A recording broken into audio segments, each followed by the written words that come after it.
Olá pessoal, bem-vindos à nossa live com Caio Coppola sobre a contradição ou as contradições muitas de Lula ao falar sobre corrupção nos debates presidenciais. Você é muito bem-vindo aqui, vamos aguardar aqui o ingresso do querido Caio Coppola e essa live é uma live essencial para você que quer entender os esquemas de corrupção, as condenações do Lula, se tem fundamento ou não alguma coisa que ele disse ao longo dos debates presidenciais sobre esse assunto. E essa live faz parte de uma série de lives que eu estou fazendo sobre corrupção, sobre combate à corrupção.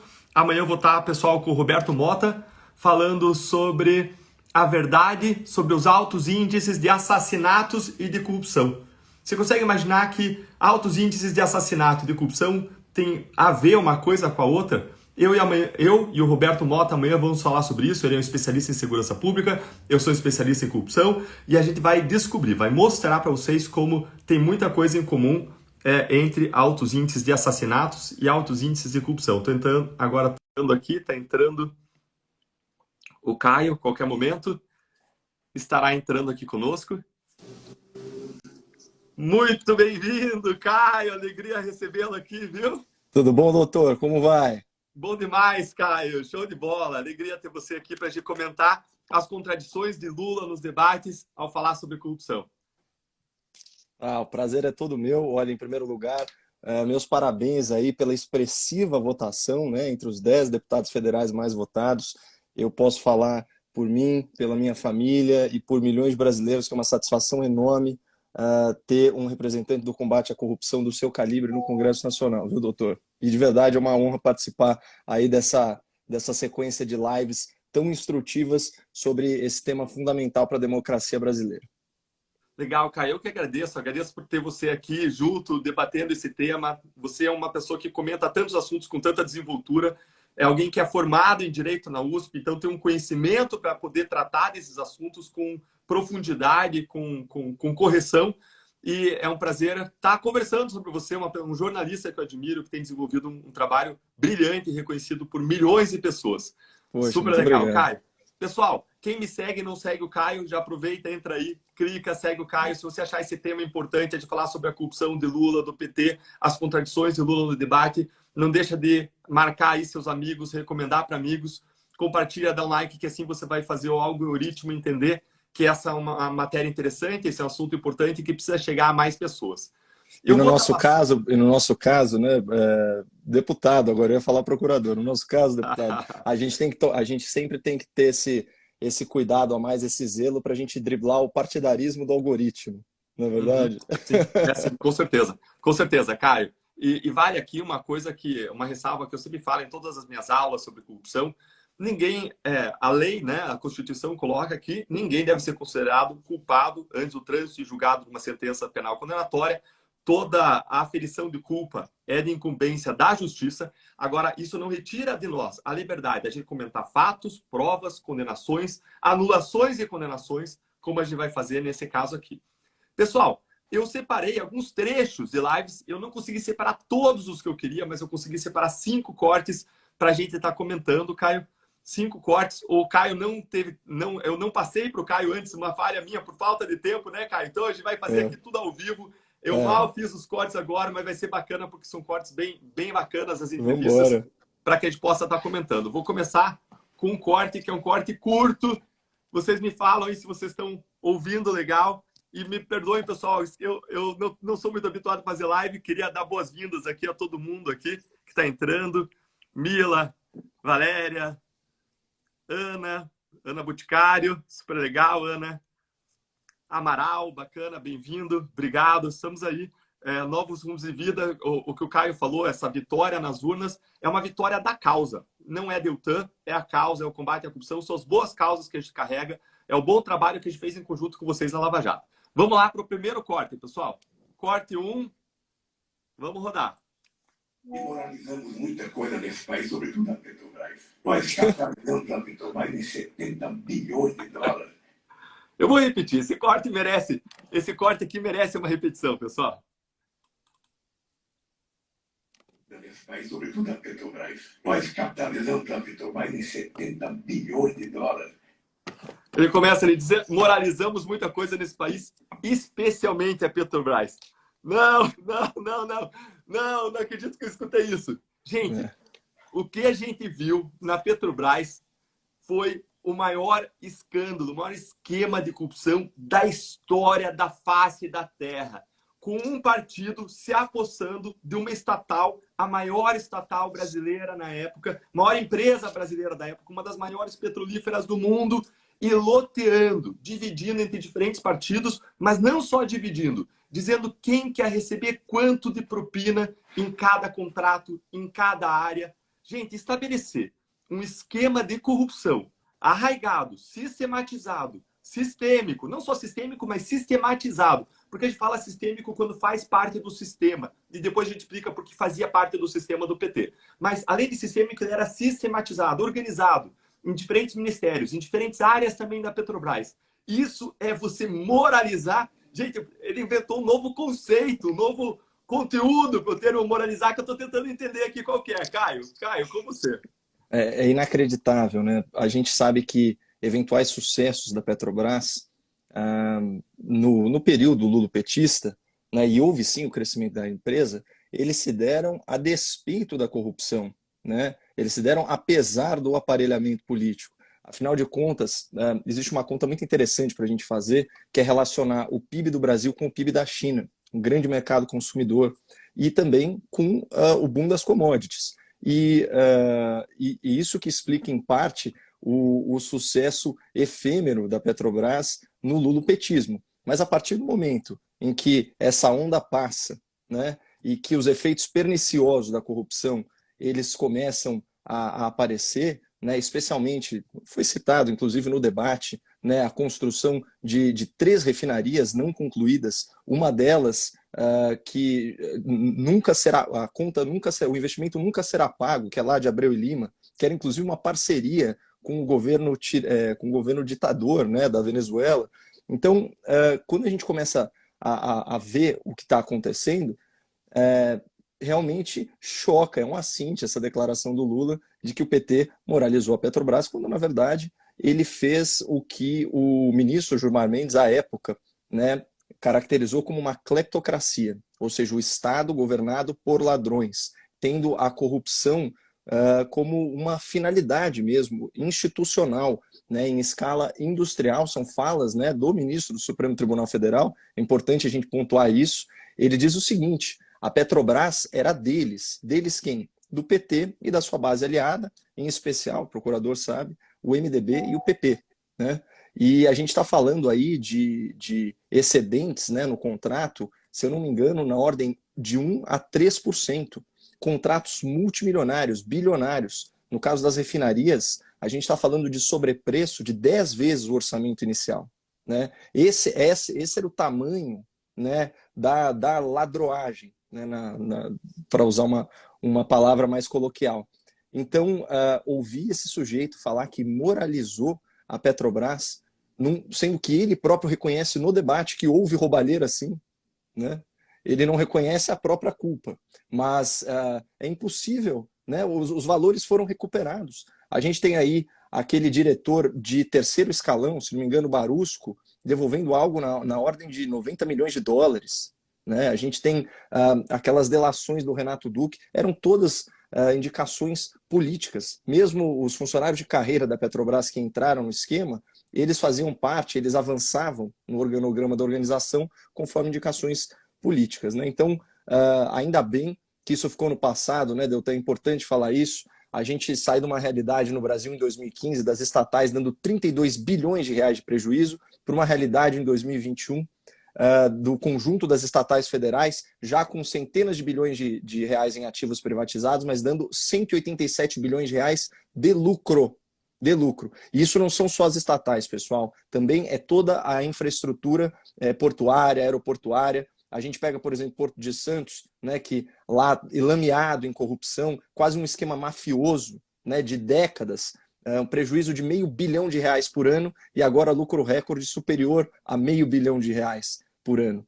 E a Petrobras a gente viu, né, a empresa que mais capta investimentos, responsável por grande parte, né, dos investimentos na Bolsa de Valores brasileira, a empresa que mais paga dividendos no mundo hoje em dia, tá, pessoal?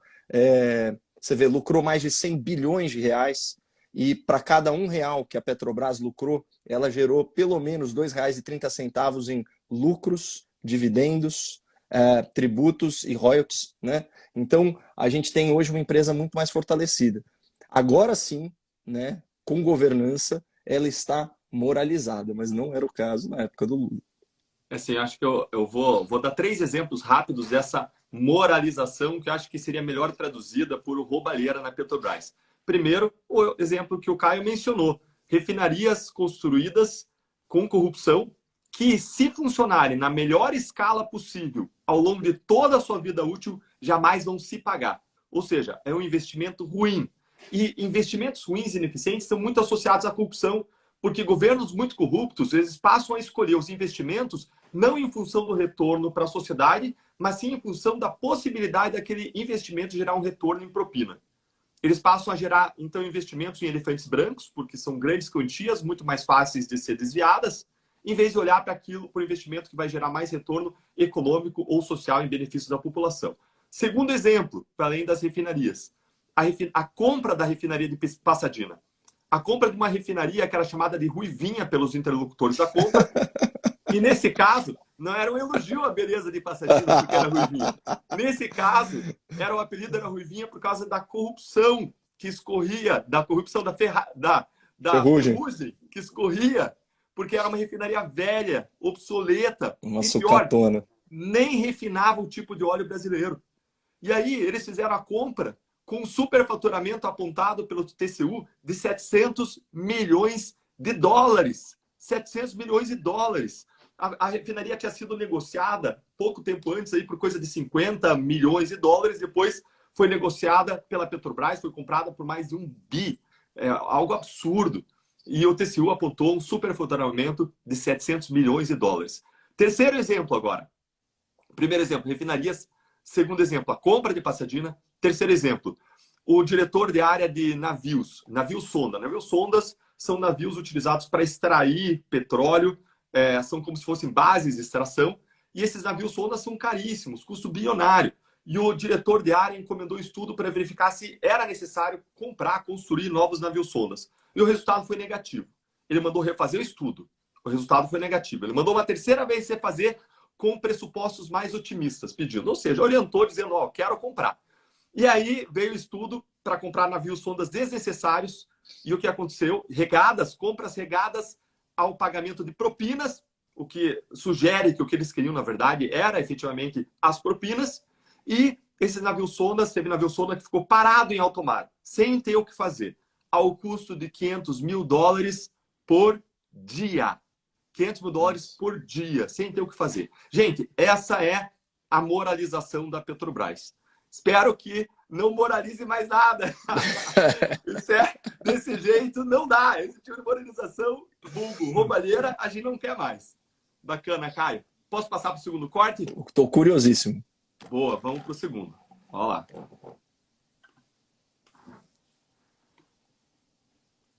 Corte 2.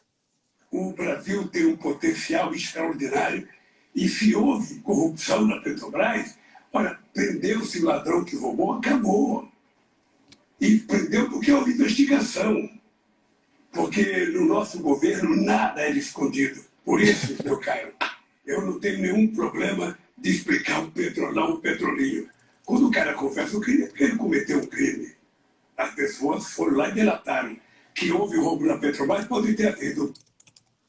Caio, acho que é justamente a fala que você tinha tinha comentado que ele reconheceu que podia existir roubo dentro da Petrobras. Quer começar comentando essa? Quer que eu comece? Você que manda. Não, vamos lá. Só falando, é impressionante, né, essa hipocrisia de que o PT permitiu investigações como se competisse ao Partido dos Trabalhadores determinar quem é investigado ou não. Né? Qualquer um que conhece o mínimo da organização institucional brasileira sabe, inclusive, da autonomia, né, do Ministério Público, da autonomia da Polícia Federal. São categorias muito fortalecidas, né, pela tradição, pela Constituição, né, pelo Estado Democrático de Direito mesmo, e eles costumam ter mais independência nesse tipo de investigação, é natural. Agora, o que ilustra muito bem a forma como o PT lida com investigações foi aquele episódio, né, que graças à Operação Lava Jato foi freado, da tentativa de dar furo privilegiado a Lula da Silva no governo Dilma Rousseff. Eu queria fazer só uma observação lateral, porque quando ele fala que nós permitimos investigar, mentira. Estava lá o tal do Bessias com um documento assinado pela Dilma Rousseff, que só seria utilizado no caso, né, de Lula da Silva ser interpelado por autoridade policial para ser conduzido, né, ao cárcere. Então ele tinha lá, né, uma nomeação de mentirinha, já dando status de ministro a ele. Isso é uma tentativa clara de obstrução de justiça, inclusive foi um entendimento à época do Supremo Tribunal Federal, né, que houve aquela chiadeira em relação à publicização, né, desses áudios, mas, no final, o Supremo concordou que ali estava configurada uma espécie de obstrução à justiça. Né? Então, esse é o primeiro ponto. O segundo ponto é essa história de que prendeu o ladrão. Bom, ele foi um dos que foi preso, né, em razão, né, de vantagens indevidas. E é engraçado porque ele menciona, né, ali meio pisando em ovos, a questão das delações, né, procurador? Infelizmente, agora, né, na atual legislatura, eu espero que o senhor ajude a reverter isso, né, o Ministério Público perdeu força na delação premiada, né, infelizmente o sistema reagiu de forma implacável, né, sobre prisão preventiva, delação premiada, não fez as modernizações previstas no excelente pacote anticrime do ex-ministro Sérgio Moro. Mas, enfim, tenho certeza que o senhor terá alguns anos aí para a gente correr atrás desse prejuízo. Mas, sobre as delações, ele falou, olha, se o cara delatou, ele foi o grande delatado. Você pega as delações, por exemplo, do braço direito dele, do Palocci, né, fala de contas correntes, aliás, contas à disposição, vamos dizer assim, quase como se fosse um scroll account da corrupção, na ordem de 300 milhões de reais. Palocci fala que essa seria a aposentadoria dele. Depois vem o empreiteiro, um dos maiores empreiteiros do Brasil, e confirma o teor da denúncia, inclusive o mesmo valor. E aí a gente vê um movimento agora, né, dessas delações serem subtraídas dos processos, sendo que elas haviam sido homologadas pelo Supremo Tribunal Federal. Então, é assustador. Eu queria só chamar a atenção aí para essas coisas laterais e ouvir o que o procurador tem a dizer a respeito. Legal, Caio. Caio, o trecho dessa fala dele que mais me chama a atenção é quando ele disse: no meu governo nada era escondido, Caio. Nossa, no meu governo nada era escondido. Então, toda a corrupção estava às claras? Claro que não, estava tudo escondido lá. Olha o mensalão, a gente não precisa... Vamos começar lá atrás. Mensalão, o maior escândalo de corrupção do Brasil da história, envolvendo 100 milhões de reais antes da Lava Jato. Mensalão, um esquema imenso, que tinha 3 destinos. O dinheiro, ontem a gente fez uma live sobre isso, o dinheiro ia para 3 destinos gravíssimos. Primeiro destino, enriquecer os envolvidos. Segundo destino, compra de votos dos parlamentares, fraudando as votações do Congresso, fraudando a representatividade. Terceiro destino, pior de todos, o financiamento de campanhas eleitorais para alimentar um projeto de poder. Aí a gente descobriu aquilo, foi um imenso escândalo. O Supremo Tribunal Federal ficou 8 anos julgando aquilo. E depois, Caio, a gente descobre que enquanto o mensalão estava sendo julgado, as pessoas estavam sendo processadas, pagando multa, eles estavam rodando o Petrolão. E não só o Petrolão, esquemas similares em outros ministérios. Porque... E muito mais sofisticado. Você percebe como o crime se adapta, né? O esquema do Petrolão, na minha visão, né, procurador, ele é mais sofisticado no sentido de que ele dá uma origem, ele lava o dinheiro de uma forma mais fácil, que é por meio das doações de campanha, né? Tanto que é importante que o eleitor brasileiro perceba que a partir do momento que você seca a fonte do mensalão, né, que pagava essas propinas e tinha esse viés também de perpetuação no poder por meio de financiamento de campanha. Isso vem o Petrolão e leva isso ao estado da arte. Aí uma vez que você não tinha mais essa ferramenta, né, de doação das empresas privadas, o que eles fizeram? Nas palavras do professor Modesto Carvalhosa, eles institucionalizaram a corrupção e trouxeram para o orçamento público todo o valor que eles ganhavam por fora em caixa 2 no Petrolão. Então, por exemplo, Dilma Rousseff, segundo a delação do Palocci, aí a ordem da campanha era 1,3, 1,4 bilhão as duas campanhas. Quanto que o PT recebeu nesse exercício, né, de fundão eleitoral? Mais de R$500 milhão. É o mesmo valor, pessoal.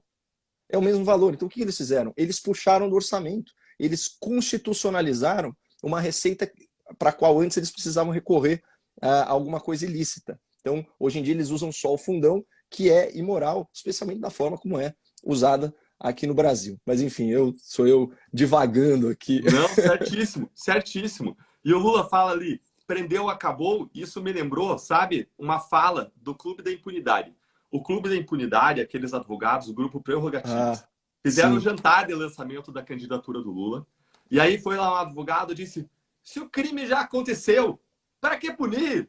Para que punir? Né? Se o crime já aconteceu, para que punir? Esse é o Clube da Impunidade que está embasando a candidatura do Lula e provavelmente dali que vão sair os novos ministros do Supremo se o Lula for eleito. Esse ponto isso que a gente quer para o Brasil? Deltan, esse ponto é fundamental. Esse senhor que foi citado, doutor Antônio Cláudio Maris, ele foi cogitado para ser ministro da Justiça ou ministro do Supremo Tribunal Federal. E a frase dele é mais ou menos nessa ordem. Né? Assim, olha, que se puna, mas não acho que cadeia vai combater a corrupção. Na verdade, ele é contra o encarceramento como método de punição para crimes. E assim, não foi simplesmente um arrobo ali lá sobre os eflúvios, né, políticos e aquela euforia de estar diante de um grande criminoso como Lula. Não foi isso. Não foi nada disso. Ele simplesmente repetiu o que ele já escreveu. Há artigos desse senhor nesse sentido, né? Então, isso não se trata de garantismo penal. Isso é a bandidolatria no seu estado mais elevado, né? Que é enxergar o fenômeno do crime sob a ótica privilegiada, né, do perpetrador da violência. Né? Quando, na verdade, o direito penal deveria ser uma proteção da sociedade, né, do cidadão obediente à lei, né? Uma ferramenta de garantia da lei e da ordem. Não uma tentativa de livrar as pessoas da responsabilidade pelos seus atos. Exatamente. Nessa cultura da esquerda, nessa cultura progressista, tem uma visão de que, na verdade, o bandido é uma vítima da sociedade. Eles vitimizam o bandido e eles olham para o policial, para o procurador, para o juiz que pune, e eles criminalizam, querem punir o policial. Agora o policial vira o criminoso e o bandido vira vítima. É uma cultura invertida. É um raciocínio invertido. É algo absurdo, inverte completamente os valores. Inclusive, só fazendo um parênteses, eu estou aqui com a caneca do BOPE, gentilmente dada para mim de presente pelo capitão Paulo Storani, né, capitão veterano, o Caveira 69, inclusive. E a gente vê isso, né, nas altas cortes. Quando você tem, por exemplo, um ministro do Supremo Tribunal Federal, de forma monocrática, liminar, cautelar, determinando que a polícia não possa, por exemplo, fazer sobrevoos em áreas dominadas pelo crime organizado. O sobrevoo com helicóptero é fundamental para identificar onde estão os focos de resistência, né? Porque eles tornam a comunidade praticamente um bunker, né? Usando as pessoas como escudo humano. Então, é muito útil você ter o sobrevoo por helicóptero. Isso foi proibido. Algumas ações só foram permitidas à luz do dia. Também atrapalha questões de inteligência. Na verdade, se a depender do arbítrio de um desses ministros, todos os protocolos deveriam ser expostos de antemão perante um comitê. Ou seja, você tiraria todo o sigilo, toda a estratégia das operações policiais. Então, eu acho que é essa inversão a qual o senhor está se referindo. Com certeza. E um dia a gente tem que voltar e fazer uma live sobre ativismo judicial, viu, Caio? Vai ser um prazer. É sim. E aí o Lula disse ainda na fala, sem problema de explicar o petrolão ou o petrolinho. Gente, ele nunca explicou. Ele nunca explicou como é que no sítio que ele morava foi lá uma empreiteira fazer reforma, colocar uma cozinha kitchens, milhões de reais investidos. Ele nunca explicou como uma empreiteira do porte da OAS vai fazer uma reforma e colocar uma cozinha num apartamento. Mas ele nunca explicou, e esse é um caso que não chegou a ser julgado porque o STF derrubou tudo antes, como é que o dinheiro do Odebrecht foi usado para comprar o apartamento do lado de onde ele morava. E ele quebrou a parede e passou a usar. Esse caso eu vou falar, mas é o mais absurdo de todos, Caio. Porque a gente tinha um primeiro caso, que era o do sítio. O primeiro caso do triplex, desculpa, do triplex. Que era de corrupção na Petrobras e mais um triplex. As pessoas às vezes confundem, acham que era só um triplex. Aí teve o segundo caso, que era de corrupção na Petrobras, de dezenas de milhões de reais, e mais reformas, investimentos, cozinha num sítio, de bilhões de reais. E aí vem um terceiro caso, em que foi comprado um apartamento do lado do apartamento onde ele vivia, em São Bernardo do Campo. Aí Ele ele só quebra furou a a parede. parede, passa a usar o apartamento, com o dinheiro comprado pelo Odebrecht, foi comprado o apartamento. E ele nunca explicou isso. E se você tem um amigo petista, você que está nos assistindo e que acha que o Lula não tem responsabilidade, diz para ele, dá uma ligadinha lá para o Odebrecht, para a OAS e pedir para fazer uma reforminha no seu apartamento e para ele descobrir o que ele vai ouvir. Porque essas grandes empreiteiras fazem obra lá, constroem estádios, constroem pontes, usinas hidrelétricas. Diz para ele pedir para fazer uma reforminha lá no apartamento E para Deltan, ele ver o que ele vai escutar. é impressionante a primariedade de raciocínio de certas pessoas que exigem uma comprovação documental para acreditar que existe corrupção, quando na verdade, bom, a corrupção, por ser uma vantagem devida, ela naturalmente precisa ser ocultada e dissimulada, né? Então, é natural que ele não tivesse a escritura do apartamento se esse apartamento consiste numa vantagem devida. Ele não vai ter as notas da reforma se a reforma não foi feita por ele. Mas é o que você falou. Você vai juntando aí todo esse conjunto, né, de provas e você tem mais ou menos aquela ilustração belíssima do PowerPoint que lhe rendeu tanta dor de cabeça, mas que eu espero que seja motivo aí de risada daqui para frente, porque ele ilustra realmente a diferença de caráter das pessoas em cada polo dessa disputa, sabe, procurador? Enquanto eles estão preocupados ali com o seu PowerPoint, o senhor estava preocupado em restituir milhões, bilhões de reais ao povo brasileiro que foram expropriados por essa quadrilha de saqueadores travestidas de partido político. Legal, Caio. Cara, eu tinha mais coisas para comentar desse vídeo, mas vamos para o próximo. Vamos para o próximo porque tem mais 3 vídeos ainda. Vamos ver se a gente consegue fazer os 3. Se tiver algum compromisso, você avisa. A gente encerra antes, continua compromisso dia, com essa audiência maravilhosa aí de quase 14 mil pessoas que nos prestigia. Sensacional, bom demais, viu? Legal demais estar com vocês, pessoal. Vamos para o corte 3 agora. Espera aí que eu tô sem som. Tava aqui com as mensagens do WhatsApp. Vamos começar de novo aqui. Eu sempre digo o seguinte, tem 3 pessoas no Brasil que eu trato com deferência. Mário Covas, Riquião e Ciro Gomes. De vez em quando eles podem até falar mal de mim, que eu não levo em conta, porque eu sei que eles têm o coração mais mole do que a língua. Mesmo assim, Ciro, nós ainda vamos conversar. E você vai pedir desculpa, porque você sabe que você está dizendo inverdades a meu respeito. Você sabe que está dizendo inverdade. Agora, o que é importante a gente levar em conta é que quando o Ciro joga a responsabilidade da eleição do cidadão, sabe, nas minhas costas, eu queria dizer que eu não fui para Paris. Eu não saí do Brasil para não votar no Haddad. Eu não saí do Brasil para não votar. Ô Ciro, você estava preso. Ó, agora vem o trecho importante. Ó. E você sabe que eu fui absolvido em todos os 26 processos? Você sabe que eu fui absolvido em todos os processos?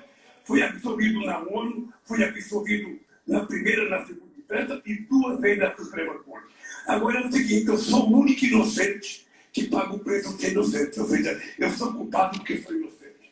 Eu continuo dizendo para vocês o seguinte, nós vamos trabalhar para voltar a governar esse país, para fazer a economia crescer, para investir na educação. As pessoas se esquecem que quem criou o piso escolar fui eu. E muitos governadores não queriam sequer pagar o piso escolar. As pessoas... Cara, era esse trecho que passou aí.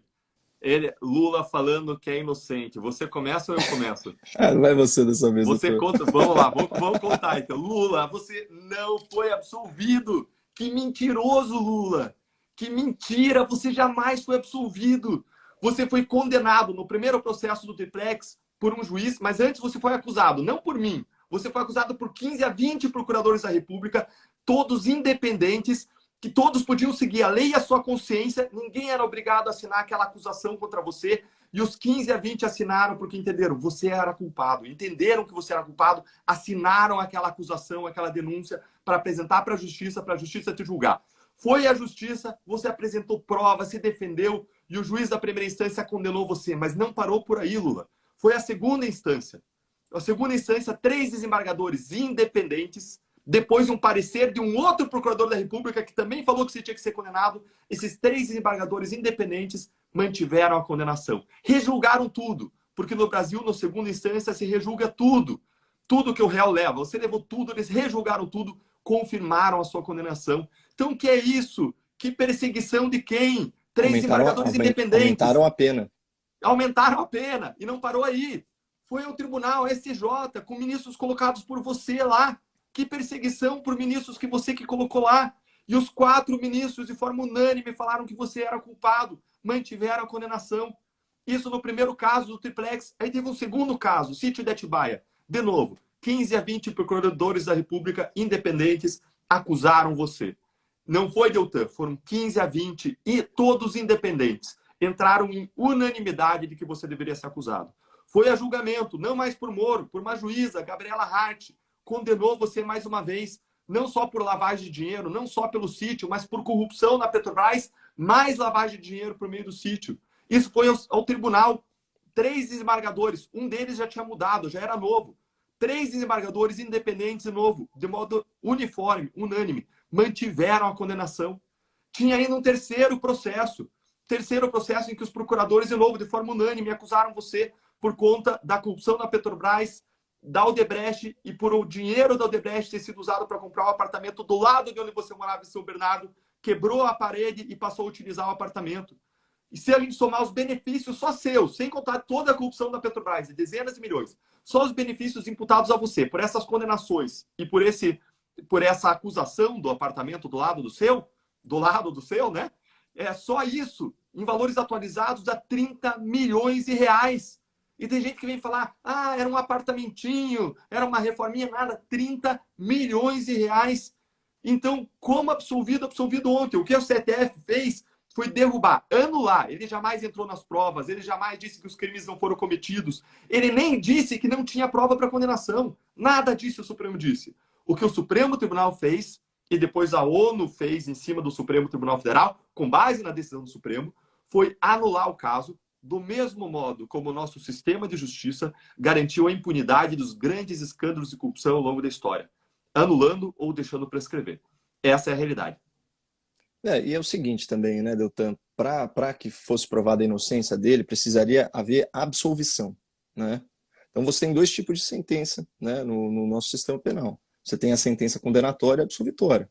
E não foi o caso dele, né? Pelo contrário, é exatamente o que você colocou. Na verdade,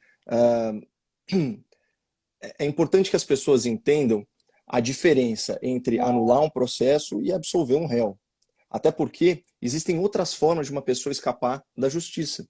Por exemplo, já existe uma corrente de pensamento que é contra a prescrição no direito penal.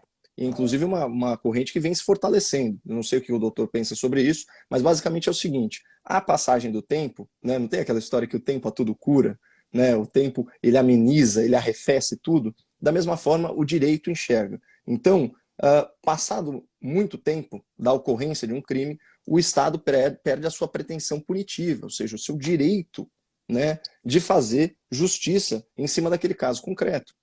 Teve uma coisa muito curiosa que aconteceu, que foi o pedido de vistas do senhor Gilmar Mendes.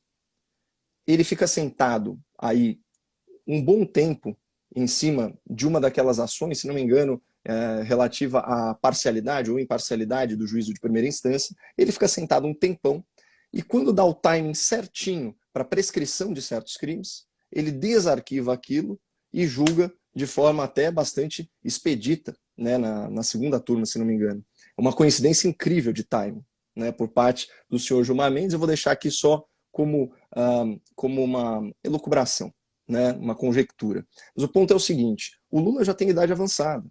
Então, em razão disso, alguns crimes prescreveram. Então, quando você tem aquela mudança de CEP, né, após várias negativas, né, de argumentos nesse mesmo sentido, há uma mudança de percepção nesse sentido, muda-se o CEP, né, da jurisdição, né? Obviamente as ações e as sentenças são anuladas, mas quando elas chegam na primeira instância, alguns desses crimes já prescreveram. A gente está falando de um réu que é senhor de idade, né? Então você tem esses fenômenos. Agora, isso não extinguiu a existência do crime, até porque, o procurador pode me corrigir se eu estiver falando alguma besteira, o exame das provas, ele se esgota na segunda instância, né? Depois você vai ter questões processuais no tribunal recursal. Então, você vai ter dosimetria da pena, esse tipo de coisa. Agora, existe uma certeza jurídica que é formada a partir do julgamento do tribunal colegiado em segunda instância. Ou seja, do ponto de vista jurídico-científico, a gente pode afirmar com absoluta certeza que os crimes ocorreram. Então, eu posso falar com tranquilidade. O Lula praticou corrupção e lavagem de dinheiro. E não apenas em um caso, em 2. Pelo menos existe essa certeza jurídica, a justiça nos deu essa certeza. A anulação do processo, depois, por questões técnicas, isso não extingue os fatos. Né? O rasgar um processo ainda não tem o poder de reescrever o passado. Né? Então é isso que precisa ficar bem claro na cabeça das pessoas, e a gente tem que voltar para o básico, né, Deltan? Abrir um dicionário e ver lá. Inocente, aquele que não cometeu o crime. Não aquele que teve as ações penais anuladas, não aquele que teve o direito de punição prescrito pela passagem do tempo, né? Não aquele que tem condição, enfim, por aí vai. A definição de inocência é uma só, é quem não cometeu delito. É sim, certíssimo. Caio, vou colocar o quarto corte agora pra gente, pode ser? Bora. Vamos lá, pessoal. Espera aí que faltou o som aqui de novo. Vamos lá. Mentirosos. Eu tive 26 denúncias. Mentirosas. Uma pessoa que depois foi ser ministra do atual governo. Eu tive uma quadrilha montada no Ministério Público que nós conseguimos provar a culpabilidade deles. Eu fui absolvido em 26 processos dentro do Brasil. Eu fui absolvido pela Suprema Corte e fui absolvido em 2 processos da ONU. E ainda na quarta-feira fui absolvido outra vez por um processo pelo ministro Gilmar sobre um farsante da Secretaria da Receita que foi no Instituto Lula, porque eu não tenho nada no seu nome, e disse que tinha tido um fato de 18 milhões de reais. Pois bem, ele foi hoje, eu fui absolvido e o fiscal que multava para achacar foi considerado culpado. Então eu queria dizer uma coisa muito séria. Quando quiser falar de corrupção, olhe para o outro e não. O povo quer escolher um presidente. O povo quer escolher alguém que cuide dele, alguém que não minta para ele. É isso que o povo quer escolher. Caramba, o povo quer alguém que não minta, Lula. Então vamos à verdade agora. Vamos à verdade. Primeiro ponto, você disse que foi absolvido 26 vezes. Como a gente está conversando aqui, já explicou e reexplicou, não teve nada disso de absolvição nos casos da Lava Jato. Deltan, só um parênteses. Na propaganda do PT, ele fala que ele foi absolvido pelo Papa. Que é isso? Só que assim... Que é isso, cara? Absolvição... Ainda não tem essa instância ainda. Ainda não tem essa instância de julgamento no Brasil. Não, mas assim, a gente poderia, assim, por amor ao debate, a gente poderia pensar o seguinte: bom, então o Papa perdoa os pecados dele, mas não, isso não aconteceu. Sabe por quê, Deltan? Porque ele não reconhece culpa. Você não pode, ele é pecador impenitente. Ele ainda se diz inocente. Ele não virou para o Papa, ou publicamente, falou: olha, eu sou culpado por isso, isso e isso. Então eu estou arrependido. O perdão depende do arrependimento na religião. Então, se encontrar com o Papa, receber uma cartinha com palavras gentis, isso não é absolvição, mas ele coloca na propaganda dele: foi absolvido pelo Papa, foi absolvido pela ONU. Aí eu te pergunto, Deltan, qual foi o julgamento dele na ONU? Houve um julgamento do Lula? Houve só um parecer, né, dentro de uma estrutura que é altamente aparelhada, né, por uma linha política mais progressista, mais afável, amistosa e inclinada à esquerda? São coisas distintas, né? Mas ele mistura todas essas coisas porque ele precisa, né, dessa narrativa para conseguir olhar para o passado e ter algum futuro. Essa é a verdade. Sim, Caio, uma das coisas que mais me incomoda é que o Lula e o PT jamais reconheceram os crimes comprovados, julgados, condenados na justiça, nem no Mensalão lá atrás. E veja que José Dirceu foi condenado como ator central do Mensalão. Sim. E o PT jamais expulsou ele. Lula jamais virou as costas para ele. Ele estava no ato de campanha do Lula desse ano. O outro que foi presidente da Câmara dos Deputados, petista, mensaleiro, condenado, ele também estava em atos de campanha do Lula desse ano. Sim. Era um esquema, e mais, era um esquema em que Lula era o maior beneficiário, o mensalão e depois o petrolão. Porque eram esquemas para manter o poder, para a perpetuação do poder, e no caso do mensalão também para compra da governabilidade. Sim. Olha, se eu tiver um assessor meu que faça uma coisa errada, que engane os meus seguidores nas redes sociais, que pratique fraudes contra o meu público, a primeira coisa que eu vou fazer é expulsar ele, é tirar ele, dizer absurdo, pedir que ele seja julgado, condenado. Mas nada disso aconteceu. Eles andam do lado das mesmas pessoas. O que para mim passa uma mensagem que é um sistema. E além disso, depois de tudo isso, eu tenho preocupação de qual é a mensagem que vai ser passada para os meus filhos, Caio. Se uma pessoa condenada por crimes, por roubar a população brasileira, ainda que tenha sido, de novo, caso anulado, for alçada à posição de presidente da República. Qual é a mensagem que isso passa? Eu que acho esse é um país em que os ladrões são recompensados. Se você for roubar, não roube pouco. Né? Essa mensagem, roube muito. Porque aí você é alçado, você é promovido, você acaba alçando uma posição imensa. Ainda que, de novo, a gente está falando em cima de provas, ainda que as condenações estejam sendo anuladas, a mensagem é péssima para os nossos filhos, a mensagem é péssima para o país. Quando a gente quer um país em que as pessoas que têm mais poder e que traem a confiança do povo sejam as primeiras a serem expelidas da política e vão parar na cadeia, que é o seu lugar. Não, concordo plenamente, doutor. E assim, o que é assustador no caso do PT, que as pessoas têm que aprender a fazer essa diferenciação, porque muitas vezes no Brasil, não é o caso, por exemplo, do povo paranaense, que tinha no senhor uma excelente opção para deputado federal. O senhor representa aí 344 mil eleitores, me representa também. Me sinto muito representado pelo senhor no Congresso Nacional. Obrigado, honrado. Não, imagina, isso é uma constatação. O senhor está no Olimpo dos heróis nacionais em termos de combate à corrupção, de verdade. E enfrentou tudo com muita altivez, muita coragem, sem desanimar. É uma lição, inclusive, do ponto de vista espiritual para nós, né, que lutamos aí o bom combate. Mas o que é assustador no caso do PT, que as pessoas têm que aprender a fazer essa diferenciação, não é mais aquela corrupção à moda antiga, que a gente falava do caso do rouba mais faz. Se bem que agora o PT parece que está inaugurando a fase do rouba mais é democrático, rouba mais não é uma ameaça à democracia. Pelo contrário, o tipo de corrupção engendrada pelo Partido dos Trabalhadores é uma corrupção sistêmica que subverte a democracia. Por quê? Porque ela permite a cooptação de outros poderes, então ela fere de morte, né, o artigo 2º da Constituição, cláusula pétrea, separação dos poderes, e ele acaba concorrendo para um projeto de perpetuação no poder, um projeto criminoso. Lembra que eu disse que eles tinham primeiro o mensalão, sofisticaram isso no petrolão, perderam a capacidade de lavar esse dinheiro com caixa 2 de campanha eleitoral e agora eles tinham legalizado a corrupção por meio do fundão eleitoral? Qual foi o resultado esse ano? E até por isso o senhor está de parabéns. Há uma renovação bem menor da Câmara Federal, na ordem, se não me engano, de 39%.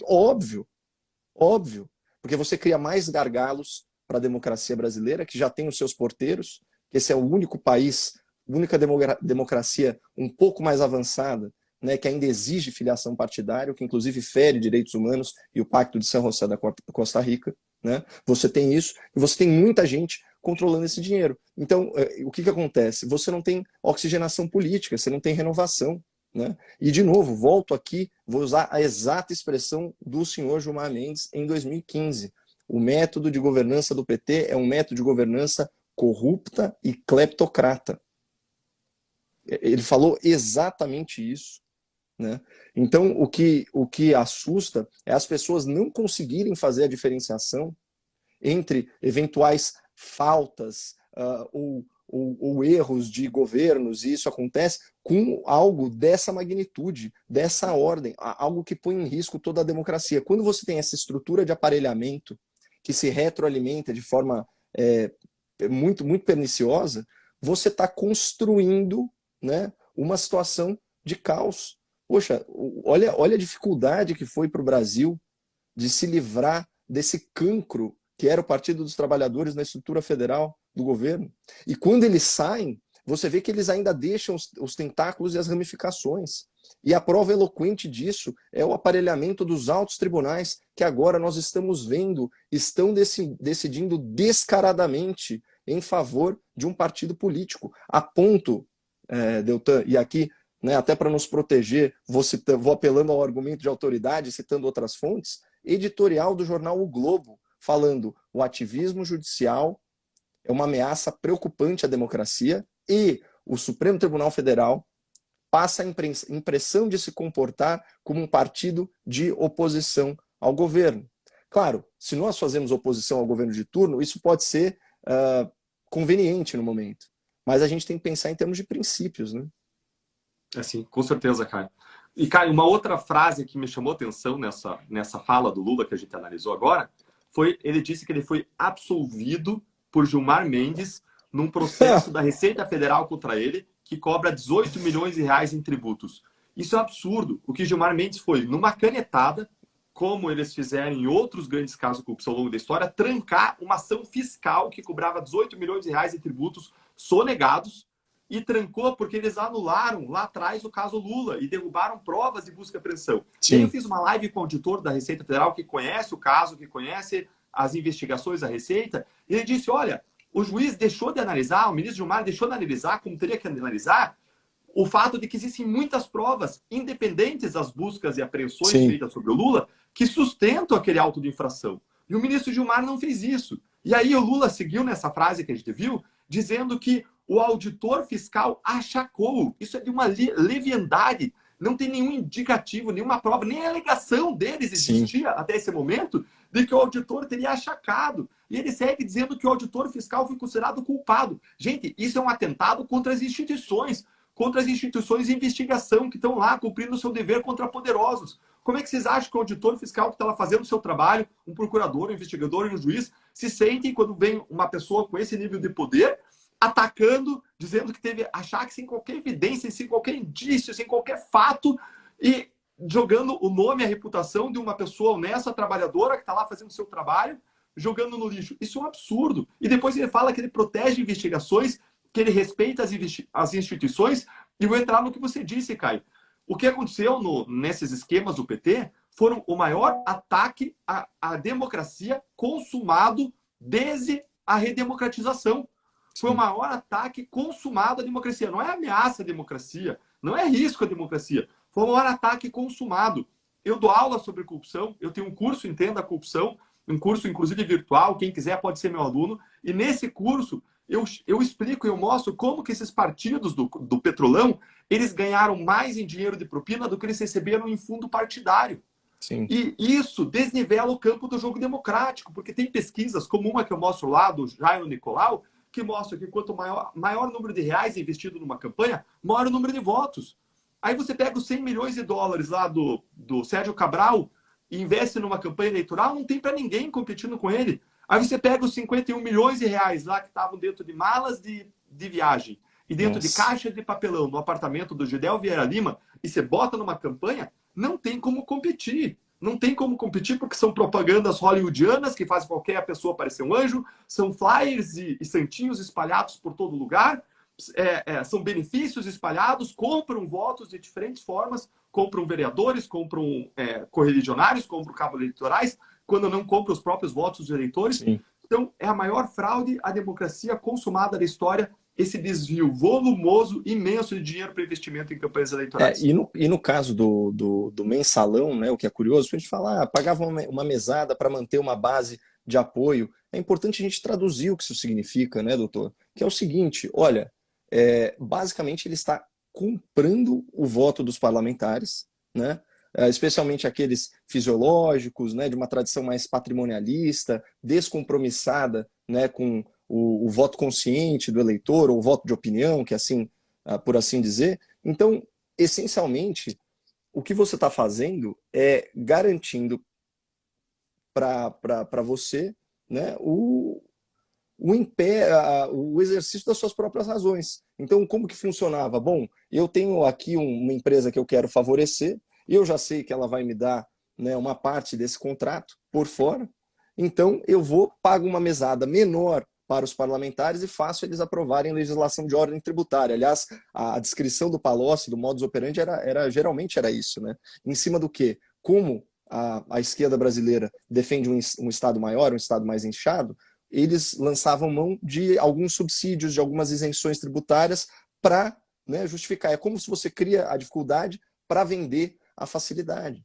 E não é estranho, não é de se estranhar, viu, Deltan? Porque os grandes grupos econômicos, assim, os grandes oligopólios, os metacapitalistas, né, aquela turma que era muito próxima ao poder, o sistema financeiro em geral, por que essa turma toda é tão simpática ao Lula da Silva? São pessoas esclarecidas, que entendem o que aconteceu, né, em termos de corrupção, mas a conta que esse pessoal está fazendo é outra. Ele fala assim, olha, com esse cara aqui, o meu acesso ao poder é facilitado. Quem sabe é um subsídio, quem sabe é um tratamento privilegiado, quem sabe eu volto a ser amigo do rei, né?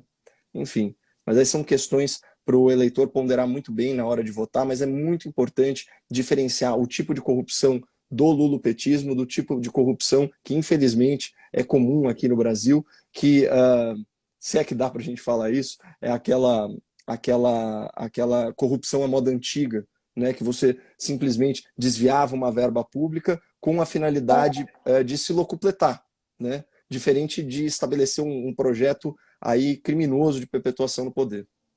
Assim. Caio, temos tempo para o último vídeo? Com certeza. Boa, vamos lá para o último corte então. Corte 5.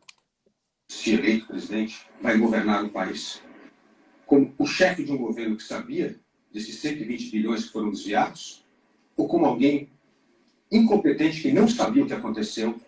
Felipe, você pode pelo menos me dar a fonte sua? Porque eu estou vendo aqui uma citação de números sem nenhuma fonte. Me dê uma fonte. Cara, esse acho que é o meu trecho favorito, cara. Sabe o que é engraçado? Vem o Dávila e faz a pergunta. Você sabia ou você estava governando sem saber de modo incompetente? E cita um número. Aí o Lula foge completamente da discussão de sabia ou não sabia. Não entra, não explica. Não diz se sabia, se não sabia. E fala, vamos discutir qual é a fonte desse número. Não, mas você sabe que o questionamento do Luiz Felipe Dávila é pertinente. Eu não lembrava desse trecho, né? Que assim, em bom português, né? O senhor é ladrão ou incompetente? Né? Porque, obviamente, a gente não pode responsabilizar o líder pelos atos e palavras de todos os seus comandados. Isso não faz sentido, né? A estrutura, né, do organograma do governo federal é gigantesco. O que a gente pode cobrar do líder é, em havendo, né, denúncias ou suspeitas robustas, que essa pessoa seja afastada, enfim, para preservar a instituição e tal. E eu acho que, de certa forma, houve uma moralização no país nesse sentido. Agora, esse recurso é muito bom, né? Você foge completamente do foco da pergunta e vai para uma questão lateral. Olha, se foram 120 bilhões ou 6 bilhões, não é isso que vai fazer muita diferença, né? O que faz diferença é saber qual foi a sua conduta. Você é conivente, né? Ou você é partícipe? Esse que é o... Assim, mas eu decidi ajudar o Lula, cara, agora. Eu decidi ajudar e separei umas fontes aqui para ele, tá? Boa, vamos lá. A primeira fonte de dinheiro, eu separei 5 fontes para mencionar, tá? A primeira fonte de dinheiro foi a Petrobras, em que o prejuízo apontado de um laudo da Polícia Federal foi de até 42 bilhões de reais. E a dívida da Petrobras em 2015 chegou a 500 bilhões de reais. A segunda fonte foi o BNDES, que gastou mais de 1 trilhão de reais com empresas amigas do governo, como a JBS, e só por conta de financiamentos fraudulentos apontados pelo Ministério Público, justamente em favor da JBS, o Ministério Público pediu ressarcimento do valor de 21 bilhões de reais. Sem falar o 1 bilhão que foi para o Odebrecht para construir o porto em Cuba. Vou para a terceira fonte. Corrupção no Ministério do Planejamento, o que gerou uma acusação do Ministério Público por desvios que superaram 100 milhões de reais. E a quarta fonte é exatamente o mesmo valor, 100 milhões de reais, que é o valor do desvio apontado em cálculo da Polícia Federal de laudo no tocante ao mensalão. Mas já virou balela, né? Já virou o comum ali, 100 milhões aqui, 100 milhões lá. E a quinta fonte é de doer o coração, Caio. A quinta fonte, ela diz respeito aos desvios dos fundos de pensão. Lá na sede da Força Tarefa da Lava Jato, teve dia em que eu recebi senhorinhas, velhinhas, idosas, chorando, literalmente chorando, porque elas não tinham mais o dinheiro da aposentadoria, porque foi desviado dos fundos de pensão. foi desviado de fundos de pensão, como apontou a Operação Greenfield, valores desviados da aposentadoria dos Correios, da Caixa, do Banco do Brasil e da Petrobras. Sem falar nos desvios de gestão. Na má gestão de fundos, bastante documentada, o Ministério Público apontou um rombo de 54 bilhões de reais. 54 bilhões de reais. Então, o problema não é da falta de fonte de origem dos desvios. O problema é de falta de honestidade, de falta de caráter, de falta de integridade do governo. Olha, você sabe, Deltan, eu acho que a gente, às vezes, a gente fica aí em filigranas, né, jurídicas e nessa ânsia, né, de trazer luz para esse debate público absolutamente contaminado, né, pelas mentiras de figuras como Lula da Silva, mas a gente pode dar um passo para trás e pensar assim, o que significa corrupção? O que significa para um líder da nação, no exercício do cargo? Essa é outra diferenciação importante, porque acusações contra políticos existem, né? Palavras são jogadas ao vento aí à torto e à direito. Agora, um caso de corrupção, eu sempre falo, número do processo, da denúncia, do inquérito, o que quer que seja. Tem processo? Tem. Tem valor? Tem. Você acabou de dar valores estabelecidos. Tem quem foram as partes beneficiadas? Tem. Agora, se não for, acusações, a gente está, né, nessa cacofonia de informação, é muito difícil de discernir. Agora, esse caso não. Você tem os números já precisos e tal. O que é corrupção no Brasil? Para mim, a definição é muito simples, Deltan. Para mim, é roubar dinheiro de pobre. É a coisa mais vil, é a coisa mais baixa que alguém pode fazer. Ainda mais alguém com a biografia do Lula, né, que se diz um líder popular, né, que veio, que já passou necessidade. Sabe, isso é um dado biográfico. Um cara que já passou necessidade. Porque é óbvio que esse dinheiro vai fazer muito pouca diferença para as elites. Mas para esse caso da senhora aposentada que você descreveu, vamos pegar o caso das Minas Gerais, Deltan. O que foi a devastação da gestão Pimentel. A gestão Pimentel, mergulhada em escândalos, não pagava em dia os servidores. Chegou ao cúmulo de literalmente expropriar o valor de pagamento do crédito consignado dos aposentados.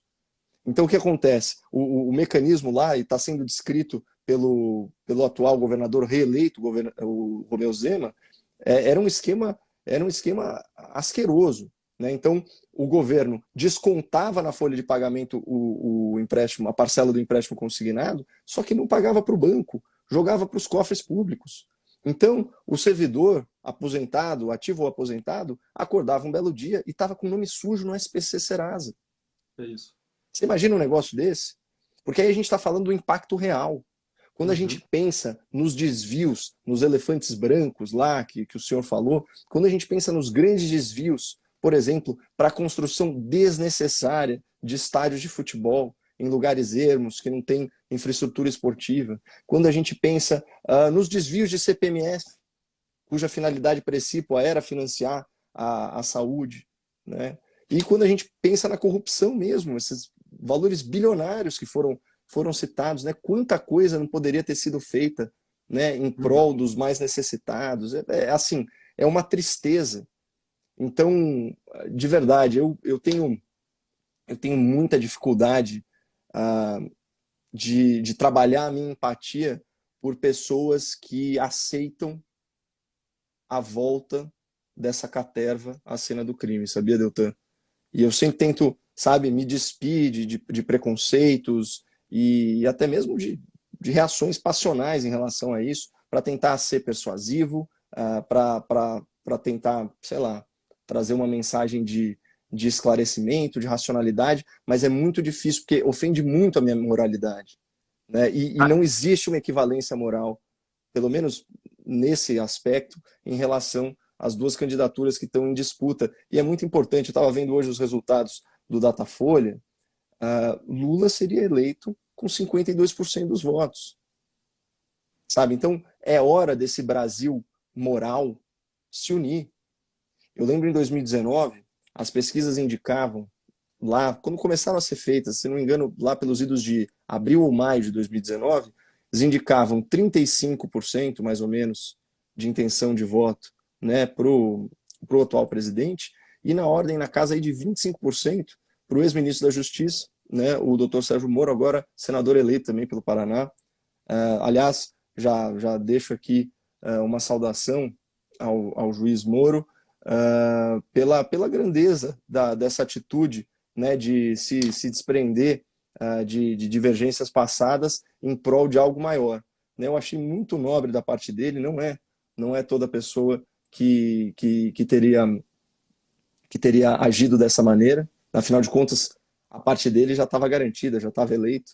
Então, exato, eu achei uma atitude, a sua também, né? Essa superação de divergências, ela é fundamental quando a gente está diante de situações extremas. Mas voltando a falar de 2019, a gente tinha aqui uma situação em que 60% do eleitorado, da preferência do eleitorado em votos, estava nesse campo da centro-direita e da lei e da ordem, pessoal. Então, assim, existe espaço, né, para recuperar. A gente sabe que está sendo feita uma campanha de difamação implacável, né, contra o atual presidente da República, contra o seu governo, né, isso é inegável.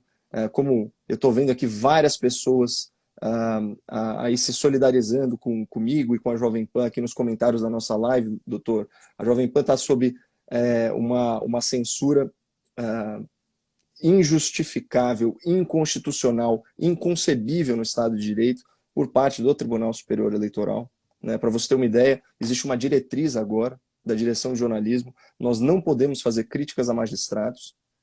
Isso aqui para mim está sendo um playground, porque agora eu não posso mais fazer críticas a magistrados, não posso mais fazer críticas a tribunais, eu tenho uma blacklist, né? Uma lista negra de palavras proibidas que eu não posso utilizar em referência a Luiz Inácio Lula da Silva. Caio, então, isso é terrível, esse cerceamento da liberdade de expressão, para além dela ser um direito fundamental, ela é um pilar da democracia, para que as pessoas possam ter direito à informação, para que elas possam ter uma informação de qualidade, de diferentes fontes, sim, plurais, para elas poderem informar sua opinião. Então, expresso também, igualmente, a minha solidariedade. E como você disse, vários de nós fizemos críticas ao governo no passado. Eu tenho críticas, eu tenho ressalvas pessoais em relação ao governo. Agora, eu concordo plenamente com você. Não tem nada pior que pode acontecer para o país do que devolver PT e Lula para a cena do crime. Eu Sim. concordo plenamente com você e deixo a minha solidariedade, porque quando vem censuras, quando vem atos que restringem, que bloqueiam matérias, que bloqueiam novas expressões, novas matérias sobre determinados assuntos, isso gera aquilo que os autores que explicam e estudam liberdade de expressão falam sobre um chilling effect, que é o efeito congelador, efeito gelador, efeito geladeira, porque a própria pessoa passa a se refrear, Sim. passa a ter medo de falar, passa a frear a sua língua e não falar mais assuntos que são importantes. Análises, comentários, informações são importantes para que o brasileiro possa estar adequadamente informado para formar sua opinião e formar seu voto. Olha, para ilustrar a gravidade da situação, eu já tive 8 programas derrubados em razão dessa perseguição do TSE, né? A linha editorial e a grade de programação de uma emissora específica, né?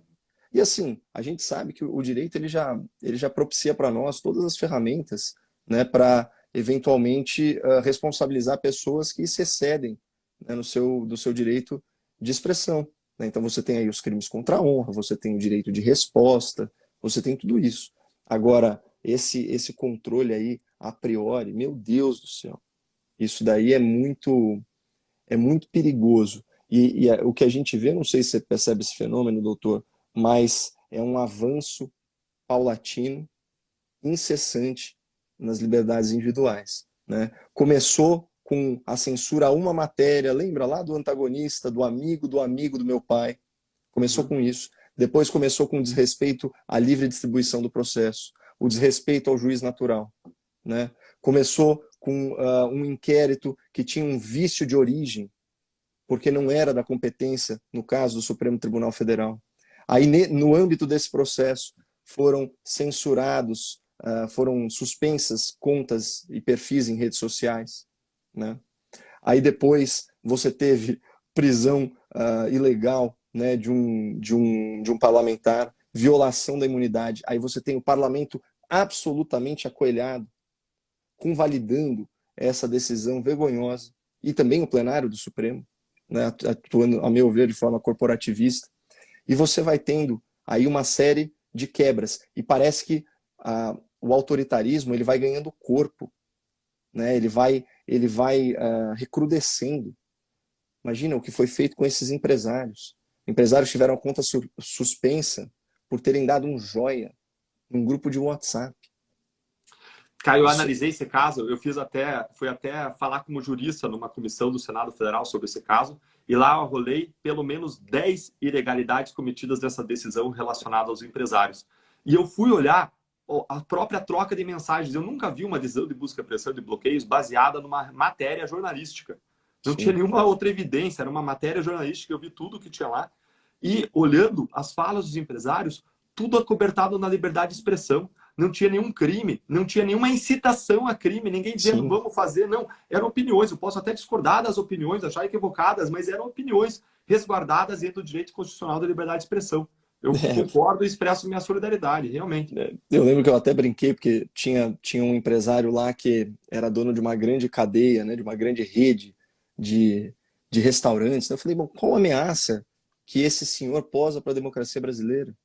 Será que ele vai treinar os seus cozinheiros para alvejar o prédio do Supremo Tribunal Federal com camarões, lagostins e mariscos? Sabe? É uma loucura, Deltan, né? Então, a gente percebe que são avanços paulatinos. Agora, o que ele fez? Ele já está... tem um tribunal já, né, censurando uma matéria, censurando toda a linha editorial e grade de programação de uma emissora. Tá vendo? É aos poucos, né? Você vai escalando a montanha. Se ele faz isso impunemente, para que ele vai retroceder? Pelo contrário, né? Ele intensifica a aposta, né, nesse autoritarismo, porque, né, pela polarização aí da nossa política, esses tribunais acabaram se tornando aliados de ocasião, pelo menos, né, dá a entender isso, aliados de ocasião do projeto de poder concorrente, que, nas palavras do vice, deseja voltar à cena do crime. Mas, enfim, já me alonguei, já desabafei. Obrigado por essa oportunidade de terapia em grupo aqui, de conversar com toda essa audiência maravilhosa sua. Cara, eu vi aqui, cara, o pessoal já querendo que você seja parlamentar, cara. Deputado, senador, cara. Ó, eu apoio. Quem mais quer que o Caio seja parlamentar? Escreve aí nos comentários aí, ó. Quem mais quer que o Caio seja candidato? Ainda bem que eu me livrei dessa, meu doutor. Ó, eu apoio, eu proponho, endosso aqui quem propôs. Pessoal, manda aí nos comentários. Quem mais quer que o Caio seja? Escreve aí. Tem meu voto. Super legal. Caio, obrigado. Bom demais. Você falou sobre os danos da corrupção. E os danos são imensos. Lá em São Paulo, em razão de desvios de 1 bilhão e 800 milhões de reais de um cartel de merendas, as crianças estavam comendo biscoito, Caio, no almoço da escola. Estavam tomando leite aguado, diluíram o leite em água. Absurdo demais. No Rio de Janeiro, em razão dos desvios da área de saúde, pessoas estavam deixando de ter cirurgia e tratamento de câncer. E o Hospital do Câncer estava fechando alas e mais alas inteiras por falta de dinheiro para pagar o salário dos funcionários e pagar a manutenção do hospital. E um paciente de câncer, se você perder a janela de oportunidade de tratamento, Sim. é a diferença entre a vida e a morte. Não é uma morte rápida, disse o diretor do hospital de lá. É uma morte lenta, dolorida e com muito sofrimento. Então, o que você disse é roubar e tirar dos pobres e quem mais precisa. E eu queria deixar um convite, Caio, para todo mundo que quiser conhecer mais esse assunto corrupção, as raízes da impunidade, o problema da corrupção, quais os caminhos para solucionar o problema da corrupção, e também quiserem aprender sobre dicas, sobre como falar sobre corrupção e política no ambiente polarizado, como estabelecer uma conexão emocional com base em dicas de professores de Harvard. Eu tenho o meu curso Entenda a Corrupção. Eu estou fazendo uma promoção nesse mês que eu nunca fiz, estou dando quase 30% de desconto, como eu nunca dei. É o segundo momento em que eu estou relançando esse curso, outra vez foi ano passado. Eu raramente faço isso e agora estou dando um desconto de 30% para as pessoas, 28% para ser exato, para quem quiser se inteirar sobre esse assunto tão importante, que foi o segundo assunto mais pesquisado no primeiro turno, tem tudo para ser o mais pesquisado agora no segundo turno, e é um assunto que está presente na nossa vida política desde o mensalão, sem parar em todas as eleições. Eu sempre vou dar esse conteúdo gratuitamente, como a gente está fazendo agora na live, discutindo, porque é a minha causa, é a causa da minha vida.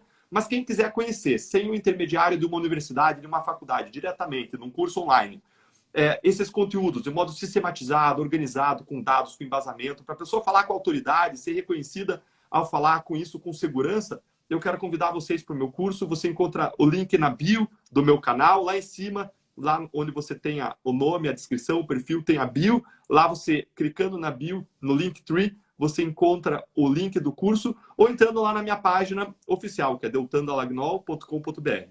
E deixo todo o convite para quem tiver interesse em conhecer mais profundamente, vai ser um privilégio ter vocês como aluno. E, Caio, eu quero agradecer você demais por esse tempo. A gente tinha pensado em meia hora, mas se estendeu, os vídeos eram bacanas, o assunto não parou de rolar. As pessoas estão aqui, todas antenadas, bom demais. Bom demais. Obrigado, obrigado, obrigado. Imagina, que a gente possa seguir juntos, construindo um país mais justo, mais próspero, melhor, nas diferentes funções. E quem sabe aqui, ó, dentro do que o pessoal propôs aqui, ó, você cai candidato 2026, hein? Olha lá. Ó. Boa, gente, obrigado. Olha, é uma honra contar com a confiança do público. Eu me sinto muito prestigiado de ser convidado para bater esse papo contigo, doutor. Como eu disse, você está no Olimpo dos heróis nacionais do combate à corrupção, né? É uma causa muito nobre.